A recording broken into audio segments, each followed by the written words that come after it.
You can listen to The Professional Left wherever you get your podcasts, on Netroots Radio, or at our website, proleftpod.com, where you can also contribute to this podcast. There's a PayPal button at our website, or you can mail us a letter and or contribution at P.O. Box 9133, Springfield, Illinois, 62791. This is the podcast for the week of December 19th, 2025. It's not safe for work. Recorded live from the Cornfield Resistance, where we made it all the way through April. In part one of this thing, it's The Professional Left with Driftglass and Blue Gal.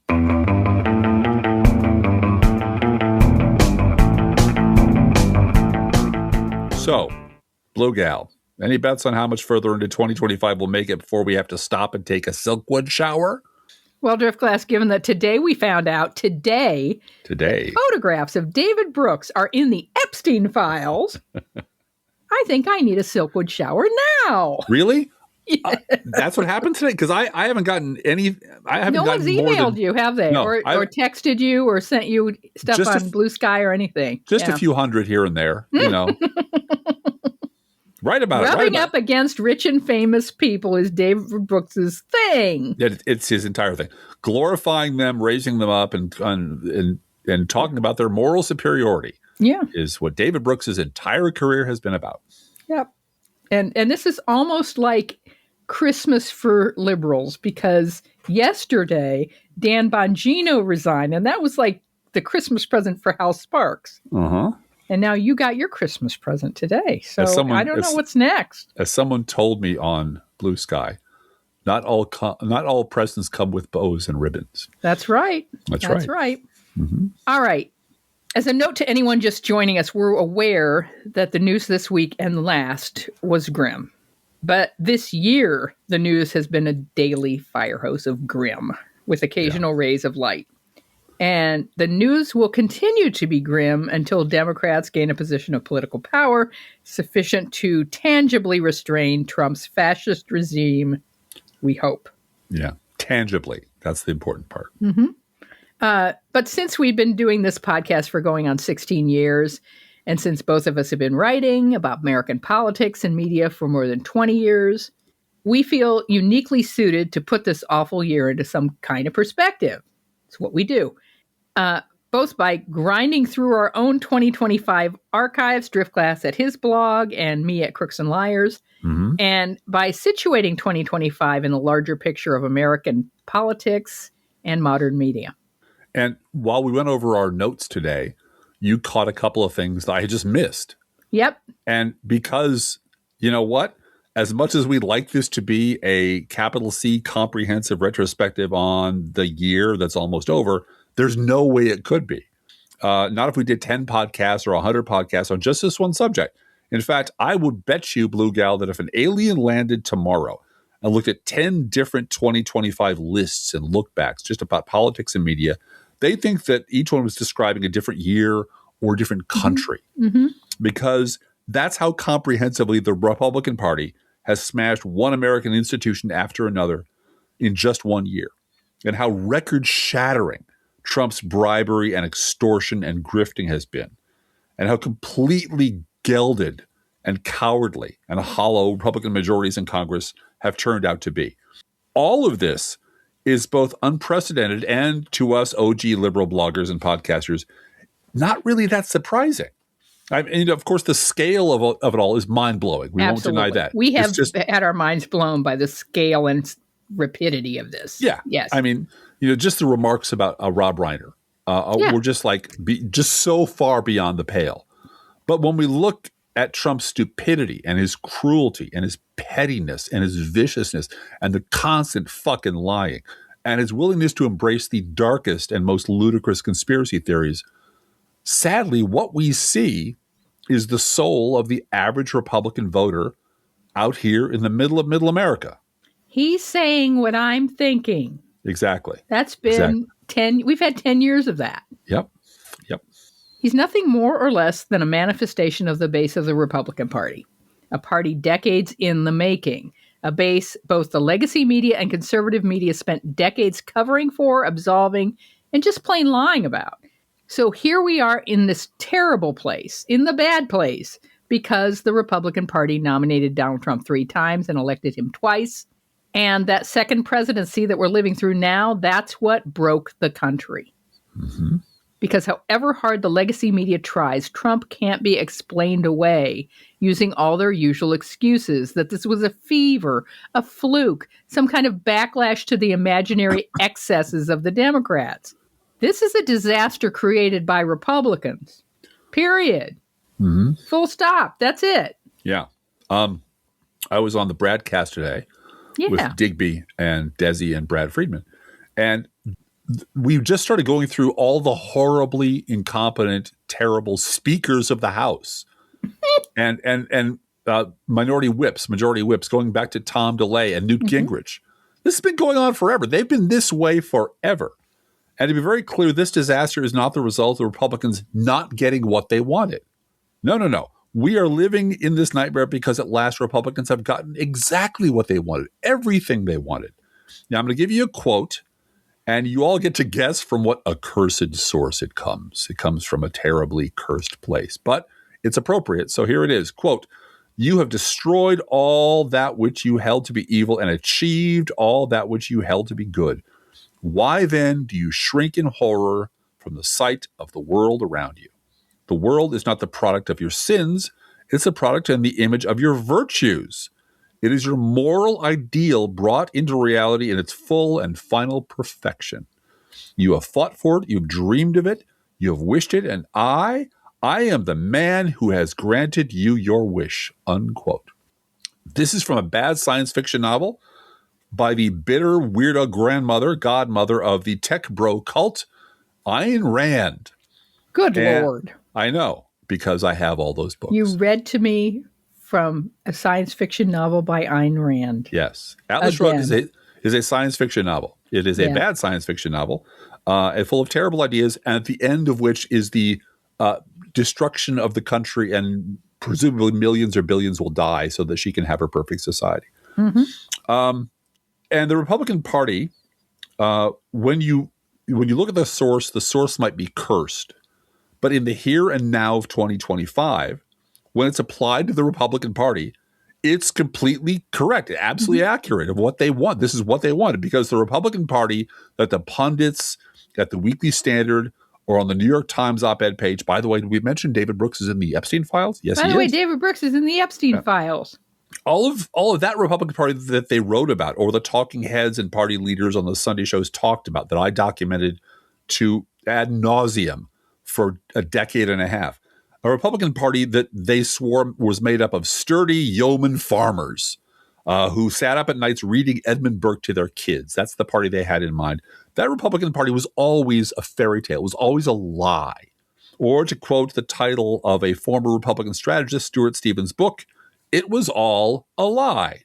I believe that the Republican Party was based on a series of principles. You could disagree about this issue or that issue. So what were those principles? Character counts, personal responsibility, strong on Russia, the deficit matters, fiscal sanity, pro-legal immigration. Ronald Reagan announced in front of the Statue of Liberty, signed legislation that made everyone in the country before 1983 legal. But now with Donald Trump, it's not that we've drifted away from those. It's that we're against all of them. We're the character doesn't count, the anti-free trade party. We're Putin's poodle.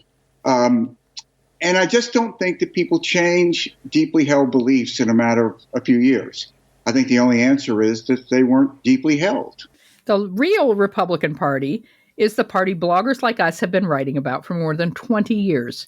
The party that listened to Rush Limbaugh and hate radio all day and watched Fox News at night. The party that kept getting more bitter, more angry, more racist, more paranoid. Because to hang on to their audience and keep them voting the right way, Fox News and hate radio had to keep upping the ante, feeding them ever more lurid, racist garbage and ever more toxic conspiracy theories about evil commie baby killing left to keep their viewers' blood boiling. And it worked. Yep. Conservative media kept the racist base furious and stupid, and party leaders and the legacy media kept pretending that hate radio and Fox News didn't exist or really weren't that important. I don't know what Rush Limbaugh says. Yeah, said David Brooks. Yeah, they're the fringe. Nobody Yeah. pays any. They're not really important. They're not the Republican Party. We're the Republican Party. Until the day when Donald Trump showed up and proved all of that was a lie. And despite what you've heard from never Trumper Republicans or the legacy media, Trump's takeover of the GOP was not a hostile takeover. Literally all he did was show up and speak to the Republican base in their own language. The hate radio language of racist conspiracies, cruelty, and rage. He didn't hijack the goddamn party because that's not hijacking when they hand you the keys and beg you to drive. Right. Trump didn't bamboozle the party base. The party base manifested Trump. He's the one they were always waiting for. He's the prince that was promised. So to call back to the Ayn Rand quote, the corrupt, depraved catastrophe we've all seen all around us every day of 2025 is the Republican Party's real moral ideal brought into reality in its full and final perfection. This is the world they voted for 3 times. And in our previous episode, we made it through the month of April 2025. So here we go with May. Here we go, Blue Gal. In May, as Trump's scandals and treasons mounted, and Republicans swore to defend Trump to the bitter end, over at my blog, I thought it might be fun and interesting to look back at the Obama era, quote-unquote, scandal or two, over which these same people whipped themselves into a frenzy. They were really angry about this stuff. So, does anyone out there, show of hands, kids, does anyone remember Tire Gauge Gate? I'll bet you don't. This is from NBC News. This was during the 2008 presidential campaign. Dan Abrams described it as follows. Tonight, the right-wing media and the McCain campaign continues to attack Obama over tire gauges. Yes, it has come to this. Obama's sensible suggestion that people properly inflate their tires to help save gas has been overinflated and somehow become a rallying cry for derision from the far right in particular. This is Sean Hannity, Fox News host. He says the solution to our energy problems if Americans will tune up their cars and inflate their tires. No, it's not the solution to all energy problems, Sean. It would help. But of course, we can't say that on Fox News. This is Ann Coulter. No, I like that one. I'm in the same spirit. I think the solution to our non-existent healthcare crisis is my proposal that everyone eat an apple a day. This is Rush Limbaugh. They continue to push this tire gauge thing. It's an energy plan. They claim to have found proof somewhere that overinflating your tires, if we all did it, would save something like 50,000 gallons or barrels a day or something. It's just absurd. Why? Why were they doing this? Well, first of all, they needed an excuse to not vote for the black guy that didn't sound like they were racist, because they're racist.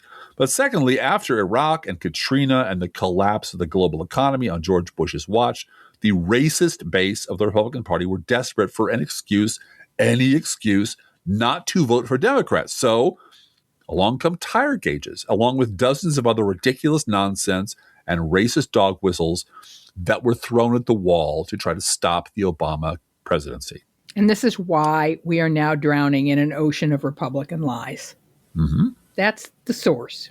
They are not being spewed out a mile a minute by the Trump regime and their apparatchiks in state-run Republican media to convince anyone outside of the cult of anything. They are there to provide a continuous stream of excuses which the base needs to continue to cling to the dear leader. The bigots and imbeciles who were willing to pretend that W. Bush never said what he said, he was a good Christian man, or did what he did, are by and large the same bigots and imbeciles who are now revising their realities every hour on the hour to pretend that Trump never said what he said or did what he did. And I really loved the suggestion that people had before Thanksgiving of take one of those Truth Social messages. You know, those 4-paragraph Truth Social messages that Trump has. And if your MAGA relative wants to talk Trump, make them read that out loud. Yeah, read it aloud. Read it aloud. Right after let us all hear it. Right after the prayer. Right after the prayer for abundance and peace. Read that. Go ahead. Yep. So when we hear Trump lying about, well, everything, and by the way, the fact checkers found not one true statement in his address Wednesday night. Not one. Yeah. We also hear W lying about Osama bin Laden. And when we hear They're eating the dogs, they're eating the cats, and 1,000 other slanders. We also hear, I'm in the same spirit. I think the solution to our non-existent healthcare crisis is my proposal that everyone eat an apple a day. Ha ha ha. Also terrorist fist jab and death panels and 1,000 other slanders against Barack Obama. Because while the lyrics are different, the song remains the same. In fact, the only thing that has substantively changed is the fact that Republican elites lost control of their own doomsday machine. Yep. And I think they actually lost it right around the time that Donald Trump was pushing birtherism. Oh, yeah. No, Because reporters would have to chase Republican congressmen down the lawn to the congressman's car to ask them if they believed that Barack Obama was born in the United States and was qualified to be president. They didn't want to answer that. No, because there was they know. No right answer to of course, the right answer is he is the legitimate president of the United States. But if they said that, their constituency would hound them to the end of time. Right. Their constituency, they're racist and now berserk with rage because they had just been through the Bush administration and they had now all put on funny hats and gotten a bunch of Gadsden flags and were calling themselves the Tea Party. Right. They were even more openly out of control, openly angry, openly racist than they had been before. And to tell them that Barack Obama was actually, truly, really legally elected, that they lost the fucking election, that it wasn't stolen from them or tricked out of them somehow, and they lost to a black man, would have driven them mad or more crazier than they were. Yep. So now remember, kids, last episode, we talked about how the pods save lads. Their new thing is helping discredited hacks resurrect their careers. We talked about Glenn Greenwald and so forth. And so it will come as no surprise that on May 5th, 2025, the Pod Save Lads resurrected Chuck Todd and put him in front of their microphone. Lord. Yeah. Also, this was the May 6th headline in Reason magazine, quote, new Oklahoma curriculum requires students to learn 2020 election fraud conspiracies.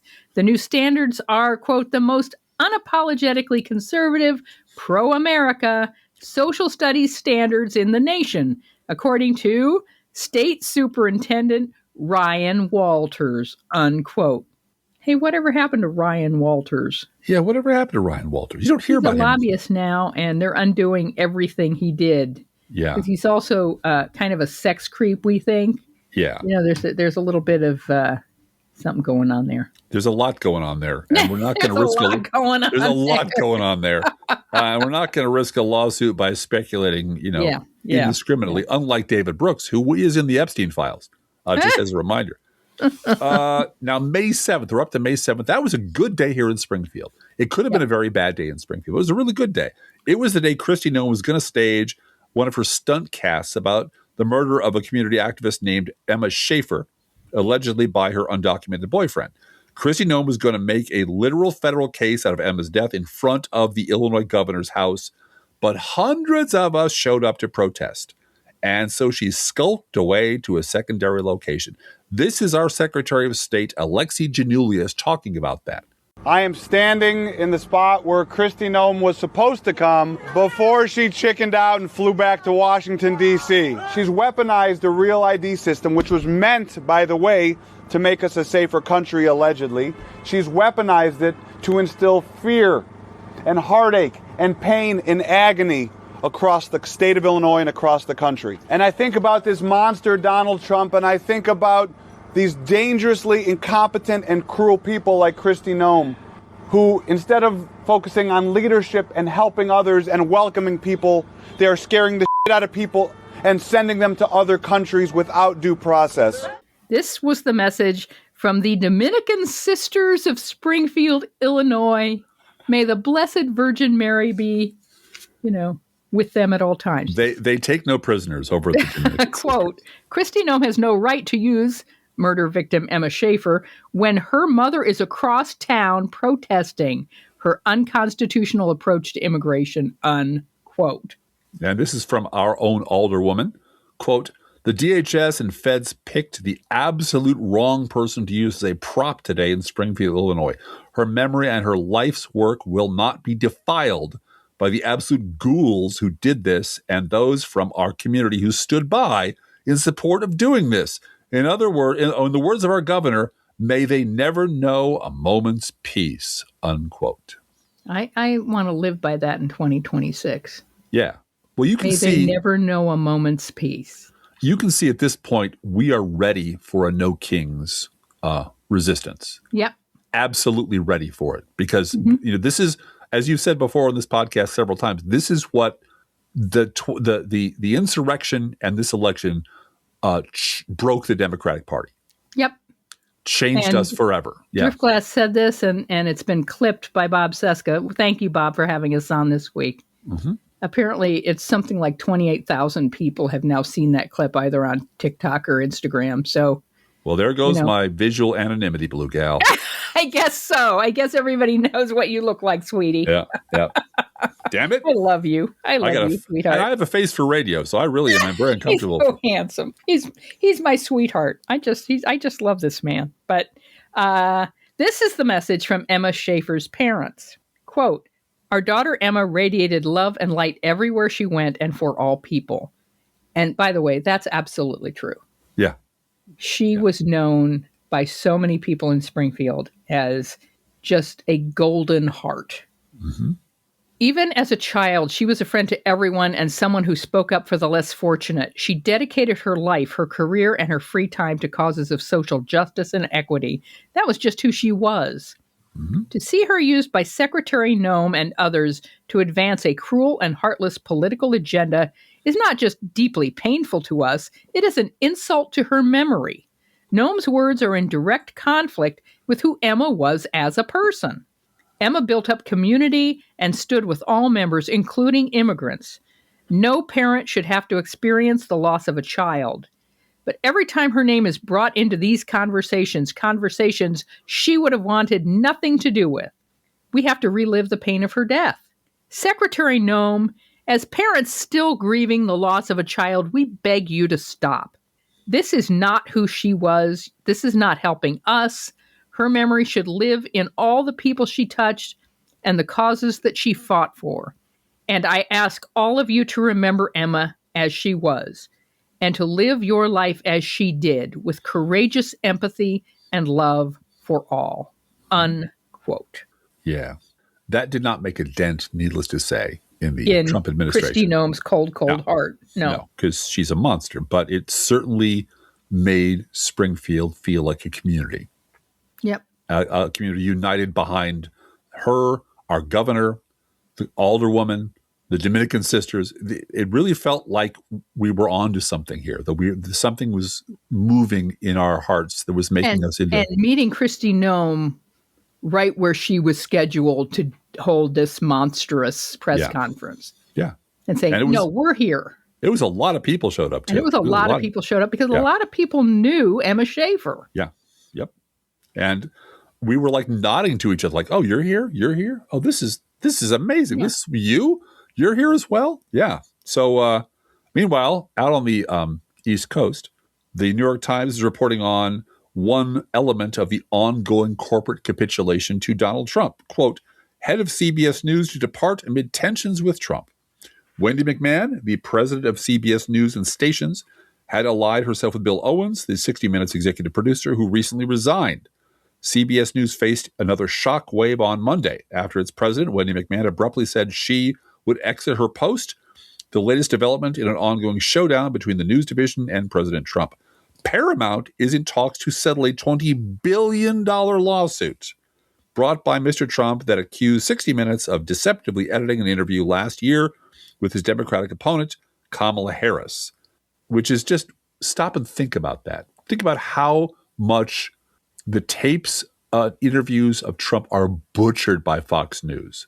Oh, they barely play him speaking anymore at all. Because he's a drooling racist, because he makes no sense when he talks. So, he couldn't survive a week without deceptively editing every word he fucking says. Continuing with the article, many legal experts have called the suit baseless, but Paramount's controlling shareholder, Sherry Redstone, has said she favors settling the case. She is seeking the Trump administration's approval for a multi-billion-dollar sale for her company to a Hollywood studio, Skydance, unquote. Yeah. And this is now the way corporate America does business, and they like it.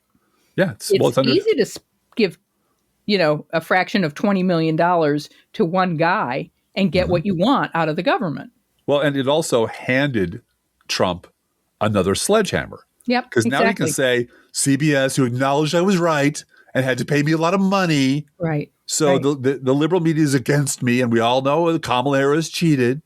And it just, every step forward, we find the corporate media. And then he lords it over you for eternity. Yeah. Because now you've given him a win. You've given him a victory. And he looks like a tough guy. You conceded the Sudetenland and you conceded Poland. Right, exactly. When you should have fucking stopped him at Berlin or at Munich. Yeah. You should have stopped him at Munich, for gosh sake. But you didn't because you're weak and you're greedy. You should have stopped that guy at Munich. Mm-hmm. Anyway, thank you, Godfather. On May 23rd, the memory hole became the official policy of the Trump administration. Hooray! Yeah. From NBC News, quote, White House purges transcripts of Trump's remarks from its website. The White House told NBC News it has decided to post only videos. There is still one transcript remaining online, however, Trump's inaugural address. The White House has removed official transcripts of President Donald Trump's public remarks from its government website, replacing them with selected videos of his public appearances, unquote. On June 6, Elon Musk announced that, damn it, it's high time to start a third party. Why hasn't anyone thought of that before, huh? Yeah, huh? This in turn rang the dinner bell for every cheap Jack Hustleback third-party grifter, starting with Andrew Yang and the Forward Party. Now, put a pin in that, because it's going to come up later. It's going to come up later. So remember that. Do you remember that on June 14th, former Minnesota House Leader Melissa Hortman and her husband Mark were assassinated by a man named Vance Bowliter, who also tried and failed to murder State Senator John Hoffman and his wife Yvette, who survived. Within hours of that attack, that fatal assassination, the MAGA lie machine was firing on all cylinders. This is from Wired Magazine, June 16th. Quote, PSYOP, how far-right conspiracy theories about the Minnesota shooting evolved to protect MAGA. Influencers like Alex Jones and Elon Musk have spent the weekend blaming the murder of Democratic lawmaker Melissa Hortman on leftists and the deep state, unquote. Ooh. When it turned out this murderous whack job voted for Trump, Elon Musk and Alex Jones never apologized. They never retracted their lies. They just moved on, because that's what you do when the lie falls apart. You move on to the next lie when you're on the right. It was sickening, but it was also completely predictable. Mm-hmm. Just like Donald Trump's grotesque remarks about Rob Reiner.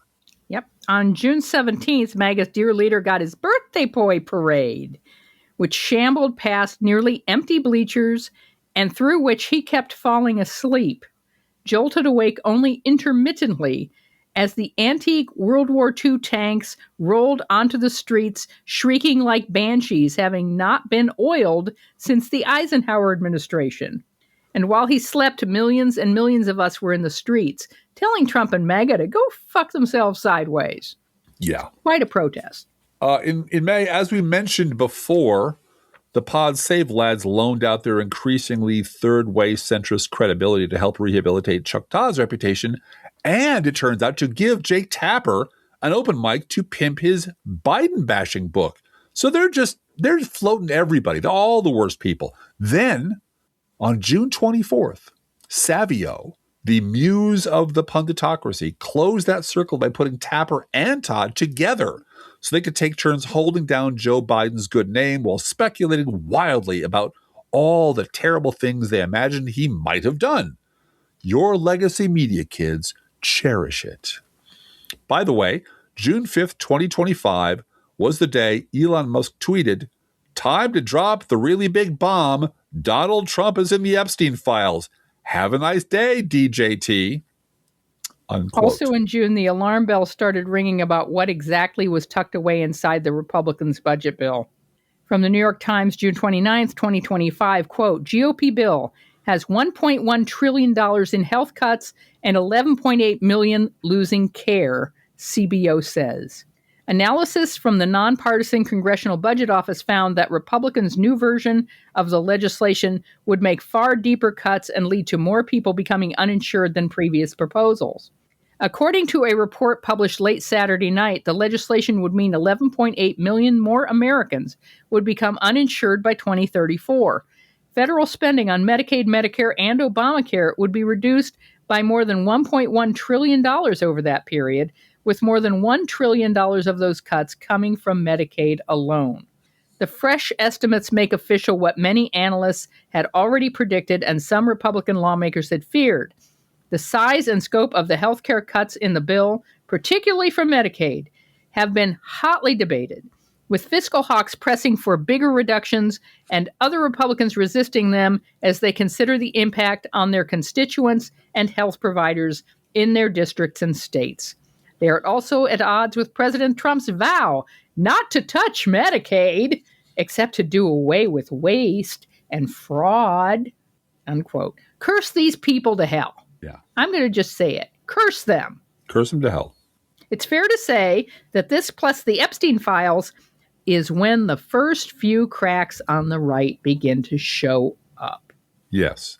And I got to say, Driftglass, that it looks like the next iteration of Republican rebranding, at least the one that is standing out now, is Nick Fuentes and America First, which is straight up Nazism. Because where else do they have to go? Mm-hmm. Well, they can't go back to us. They can't come back to the civilized world because they spent the last 10 years burning that down, calling us all monsters and telling themselves that we are to blame for all of their problems.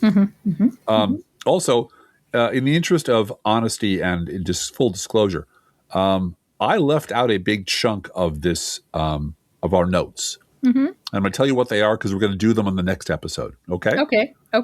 Because part of that massive budget surplus or the budget deficit that the Trump administration was creating was supposed to be defrayed by the $2 trillion that Doge was going to save. Oh, yeah. Doge was going to save $2 trillion. $2 trillion. And maybe not $2 trillion, but at least $1.6 trillion, Blue Gal. And then it turns out what happened was that didn't happen. That didn't happen. Uh-oh. But that entire story from the clearly bald-faced lies that Trump was telling, paired with the lies they'd already told in 2017 that had fallen apart about saving money. I simply could not fit that into our script, even though it belongs on our timeline. But I will bring it up next week when we complete the trilogy that you're listening to right now. Fair enough? Sure. Promises made. Promises yet to be kept. Promises kept. Oh, promises yet to be kept. But that all those Medicaid cuts, that's not all. The Republican agenda was a cornucopia of horrors. This is from MSNBC, June 29th, 2025.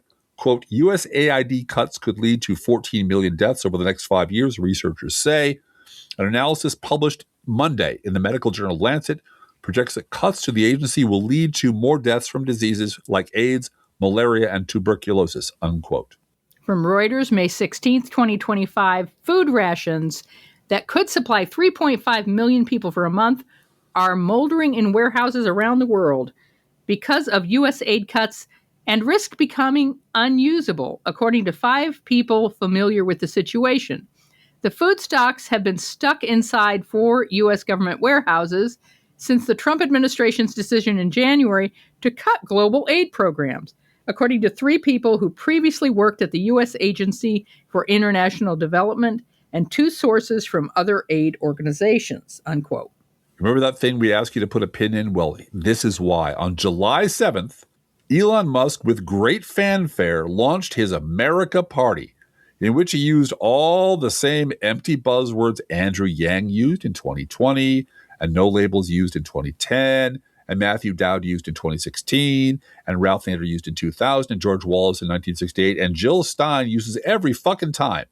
Now, while all this was going on, by July of 2025, Mr. David Brooks, who we learned today is in the Epstein files, had photographs in the Epstein files. Photographs. There's photographic evidence of him in the Epstein files had fully returned to his malignant old ways. Not that he ever left them, but now he was thoroughly reinvested in the awful person he used to be. This time he took, I counted, 27 paragraphs of a running start in which he alleged to, and I'm not kidding, encompass all of human history before he stuck the landing. And here's the landing. This is from July 8th, 2025 in The Atlantic.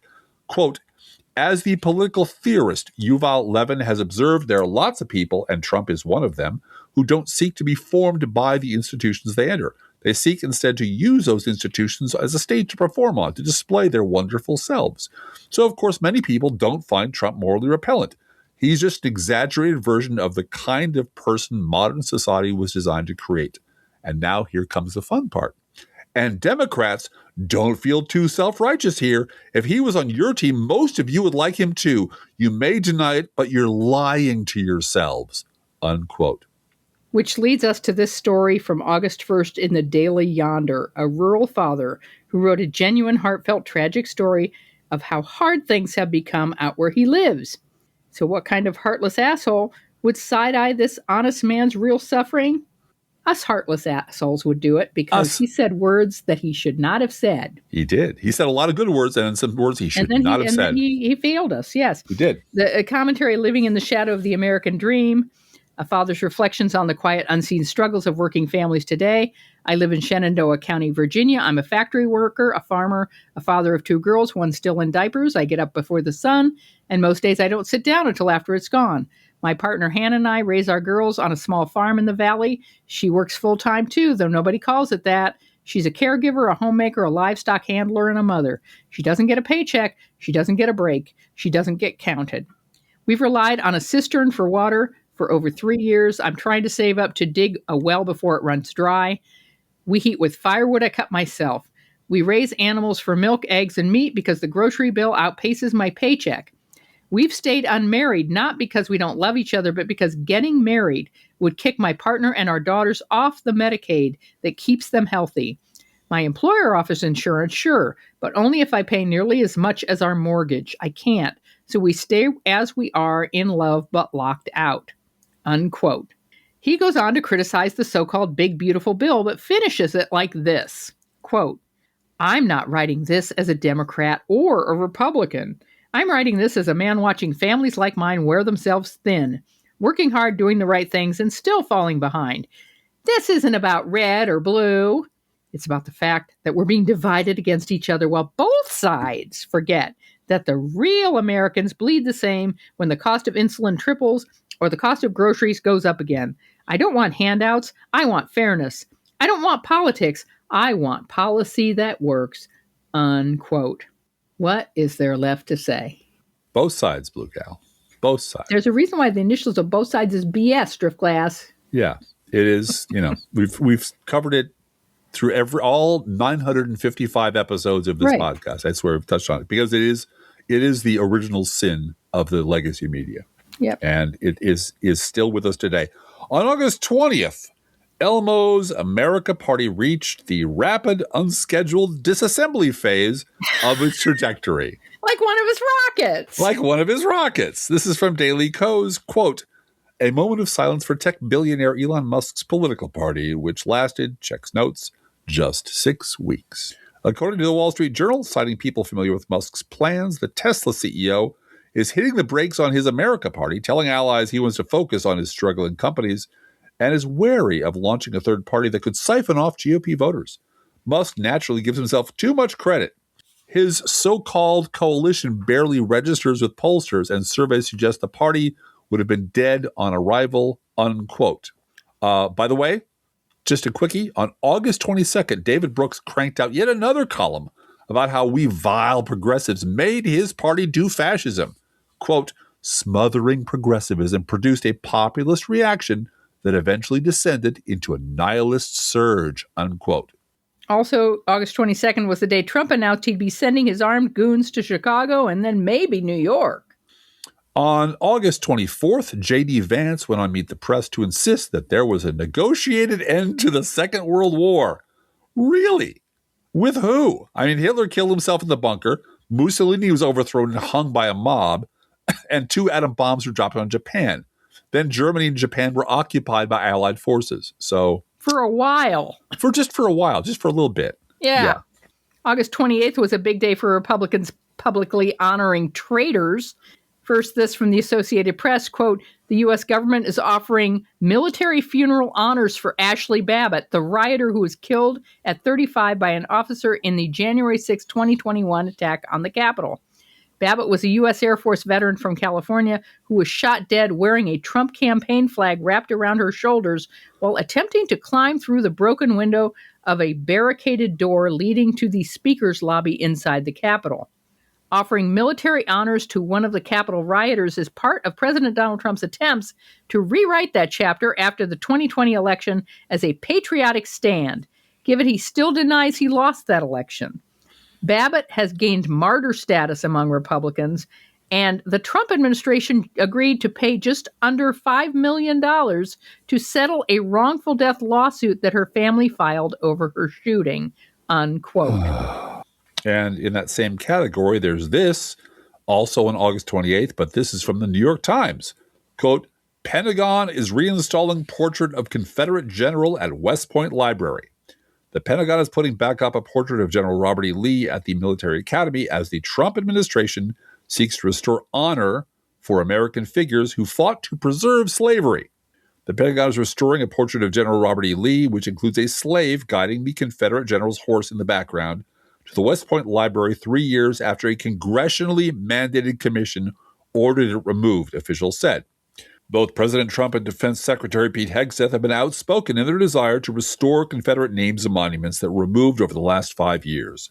Mr. Hegseth recently called for returning a memorial to the Confederacy that was removed from Arlington National Cemetery at the recommendation of Congress. In a social media post this month, Mr. Hegseth said the Arlington statue, quote, never should have been taken down by woke lemmings, unquote. Very, very mature. Very nice. And since we began last episode with a long poem of mine about low information voters, let's wrap up this second episode of our 2025 retrospective with my little haiku about Trump's redecoration of the Oval Office.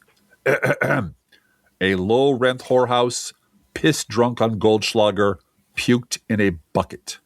The end. That pretty much says it all. Yeah. Hey, everybody, keep your Crookie Award suggestions coming. The comment thread is open over at patreon.com/proleftpod. If you are not a Patreon supporter of this podcast, you certainly can become one.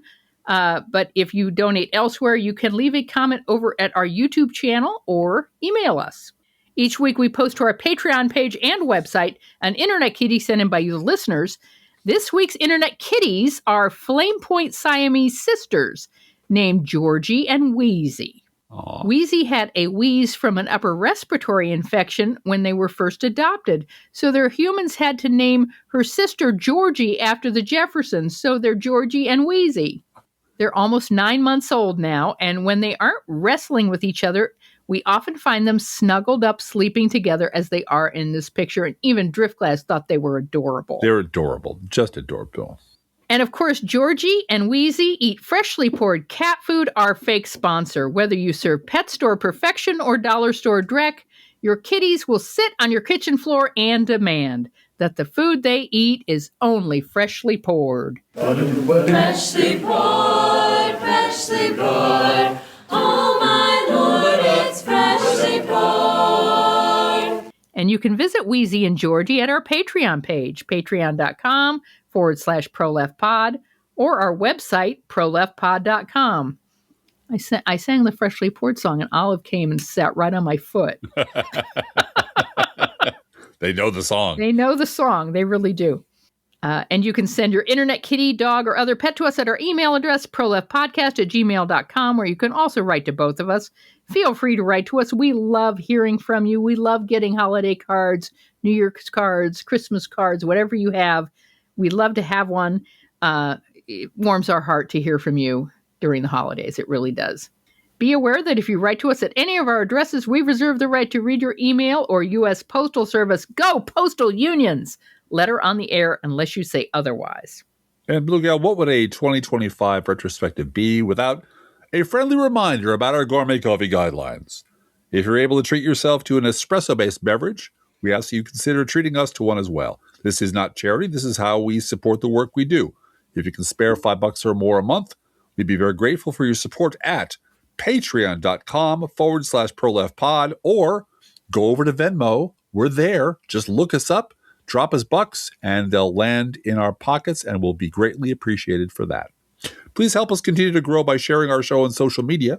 If you love this podcast, introduce it to a friend. They might get along. And thank you so much for helping keeping us going. Hey, Driftglass, how are the Internet Kitties doing this week? Blue Gal, the Internet Kitties would really like 2025 to be over. Let's think about living.